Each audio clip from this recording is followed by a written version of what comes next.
پاکستان کے باہر ہم نے سب ایک ہو کے ان کا مقابلہ کرنا ہے، اور یہی ہمارا کوشش ہوگا کہ ہم پاکستان کی اندرونی سیاست کو اس طرف لے کے جائیں کہ کوئی ہمارا اندرونی بحران کا غلط فائدہ نہ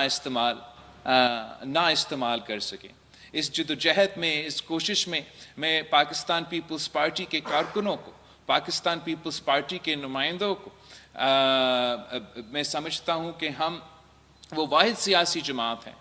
جو مثبت سیاست کرتے آ رہے ہیں، جو ہمیشہ سیاست کو سیاست کے دائرے میں رہ کے آگے بڑھاتے ہیں، اور ہمارا پورا کوشش ہوگا کہ ملک میں جو اس وقت ایک قسم کا سیاسی بحران ہے، اس سیاسی بحران کو ایڈریس کر کے ملک کو موجودہ مشکلات سے ہم نکال سکیں۔ حال ہی میں ہم نے، پاکستان پیپلز پارٹی نے حکومت کے ساتھ مل کے ایک آئینی ترمیم پاس کروایا، اور میں اس موقع پہ پاکستان پیپلز پارٹی کے فاؤنڈیشن ڈے پہ اپنے کارکنوں سے، اپنے نمائندوں سے اس آئینی ترمیم کے بارے میں بھی بات کرنا چاہ رہا تھا۔ ویسے پاکستان پیپلز پارٹی جب خود آئینی ترمیم لے کر آتے ہیں اور پیش کرتے ہیں، ہمارا تاریخ گواہ ہے کہ ہم ایسے انقلابی آئین سازی کر کے آئے ہیں جو پاکستان کی تاریخ میں ایسے کوئی مثال نہ ہو۔ شہید ذوالفقار علی بھٹو کے وقت ہم نے اس ملک کی سرزمین بے آئین کو پہلا متفقہ اسلامی جمہوری وفاقی نظام کی صورت میں 1973 کی آئین پیش کروایا، اور وہ ڈاکیومنٹ میں اتنا طاقت تھا، اتنا کنسنسس تھا کہ آج تک وہ پاکستان کی اصل آئین مانا جاتا ہے۔ اس آئین کی بحالی کا جدوجہد شہید محترمہ بے نظیر بھٹو نے چلائے، اور صدر زرداری کو اپنے پہلے صدارتی دور میں یہ موقع ملا کہ ہم وہ 18ویں ترمیم کی صورت میں جو قائد عوام شہید ذوالفقار علی بھٹو کے وعدے تھے وہ وعدے پورے کرے، اور جو ہمارے آمرانہ دور میں ہمارا آئین میں ترمیم لے کر آئے تھے، ان کو ہمیں وہ موقع ملا کہ ہم وہ ختم کرے، صوبہ خود مختاری دلوائے، معاشی، سیاسی، انتظامی، اور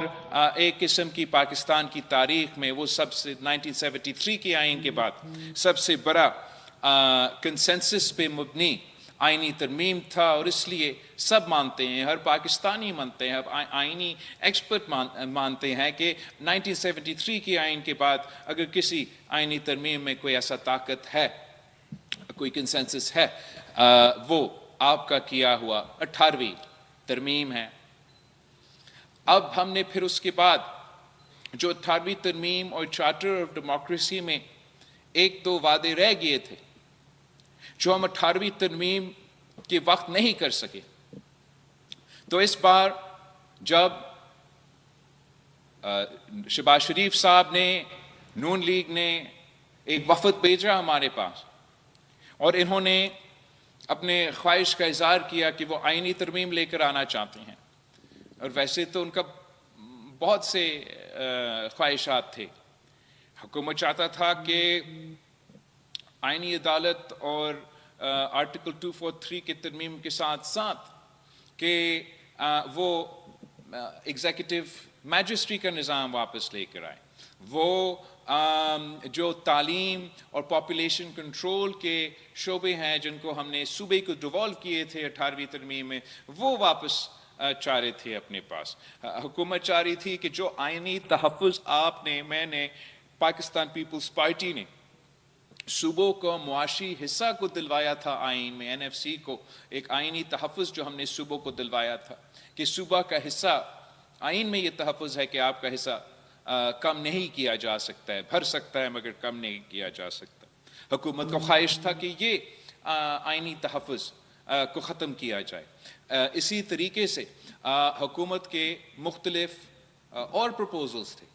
تو پاکستان پیپلز پارٹی نے صوبوں کا جو شہر تھا، صوبہ کو جو معاشی شہر کا جو آئینی تحفظ تھا، اس آئینی تحفظ کو پاکستان پیپلز پارٹی نے بچا دیا۔ اگر وہ آئینی تحفظ چلا جاتا تو سب سے بڑا معاشی نقصان سب سے پہلے صوبہ پنجاب کو ہوتا، پھر صوبہ سندھ کو ہوتا، پھر صوبہ بلوچستان کو ہوتا اور پختونخوا کو ہوتا۔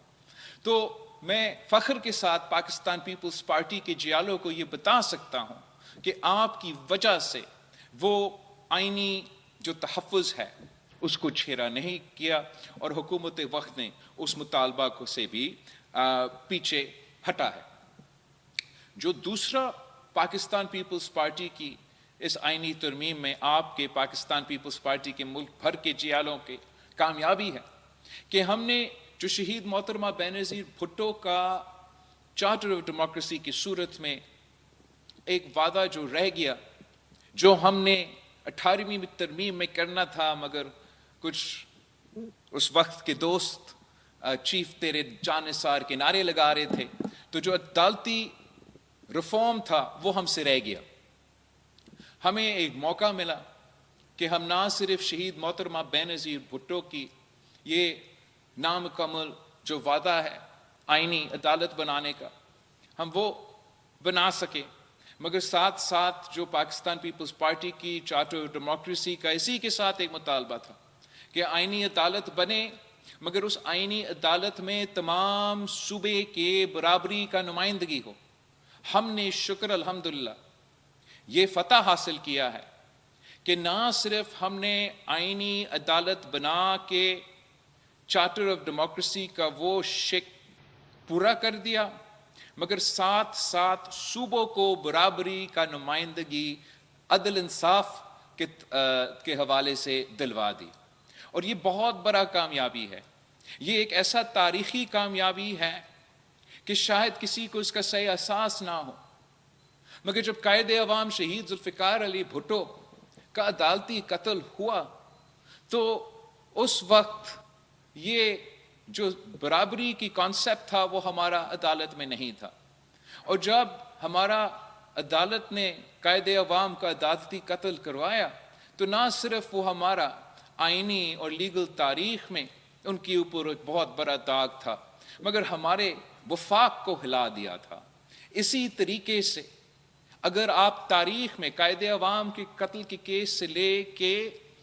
آگے جاتے ہوئے بھی تمام جو عدالت کے فیصلے کیے جاتے تھے، چاہے وہ شہید محترمہ بینظیر بھٹو کی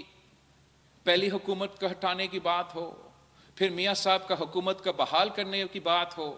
پھر شہید محترمہ بینظیر بھٹو کی دوسری حکومت کو ختم کرنے کی بات ہو، پھر وہ مشرف کی دور میں عامروں کو عدالت کی طرف سے آئینی تحفظ دلوانے کی بات ہو، ہمارا عدالت کی تاریخ آپ کے سامنے تھا۔ ہم امید کرتے ہیں کہ اب جب کہ ہم نے ایک آئینی عدالت بنایا، اور وہ آئینی عدالت اس ملک کی جو سب سے بڑے مسئلے ہیں، آئینی مسئلے ہیں، سیاسی مسئلے ہیں، وہ ان کو دیکھیں گے، اور جو پرانا ہمارا سپریم کورٹ آف پاکستان ہے وہ تمام کرمنل میٹرز کو دیکھیں گے۔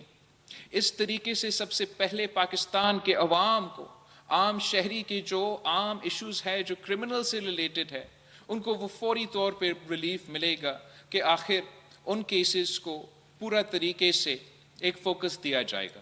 اور دوسری طرف ہمارا آئینی عدالت جو ابھی بنا ہے، اب اس عدالت، اس ادارہ، ان جج صاحبان کے کندھوں پہ ایک بہت بڑا ذمہ داری ہے۔ انہوں نے پورا وفاق کا نمائندگی کرتے ہوئے ہمارا آئینی ایشوز کو بھی دیکھنا ہے، جوڈیشل انڈیپینڈنس کو بھی دیکھنا ہے، اور میں امید کرتا ہوں کہ وہ اس طریقے سے کام کرتے ہیں کہ جو ماضی میں ہمارا عدالتوں نے ان کے اوپر جو ٹرسٹ تھا وہ اٹھ گیا تھا، ہمارا امید ہے کہ اب یہ آئینی عدالت کوشش کریں گے کہ عوام کا جو اعتماد ہے وہ بحال رہیں، وہ ایسی آئینی عدالت بنے جو آئین کا ترجیح کرے، جو قانون کا ترجیح کرے، جو انصاف کرے، نہ کہ وہ ایسے عدالت بنے جو ڈیم بنانے نکلے، جو شہر اور غریب لوگوں کا گھر تباہ کرنے نکلے، جو کبھی کبھار ٹمیٹو اور سموسے کی قیمت وہ طے کرے، وہ اپنے حکومتیں، جمہوری حکومتیں کو گھر بھیجے، وزیر اعظم کو ڈسکوالیفائی خط نہ نکلے پہ کرے. یہ جو ماضی ہے، یہ جو ہمارا تاریخ ہے، ہمارا امید ہے کہ ہم نے ماضی میں چھوڑا ہے، اور جو ہمارا